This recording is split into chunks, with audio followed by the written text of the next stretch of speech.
سلام بچه ها، همینطوری داشتم برای خودم بازی میکردم، لوت خودم میکردم که به همین انمی بر میخورم. گوشیم اینجا لگ میگیره، گوشیم لگ گرفت یک کوچولو، نتونستم بزنمش، شروع میکنه که به من فوش بده. کوکولی خیلی کوکولی به خدا این فن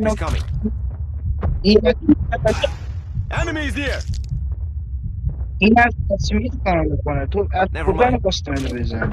بچه اسمش تو یادتون باشه، شما ویدیو رو لایک کنی، چنل هم ساب کنی که من برم سراغش و انتقام بگیرم. خب همین الان ریوای شدم، میرم. به به به، بهترین سلاح برای فشاری کردنش. خیلی خب یکی هم لوت بکنی. او یه دونه اسنوبورد بسنده. خب بریم دنبال همون یارو بگردیم که اومد به من فوش داد. خیلی خوب. صدا پاش رو تو همینجا دارم. به به. دیگه فوش نمیدی. چی شد؟ دیگه فوش هم نمیدی که. یه مش ملت نوبه بود افتادن.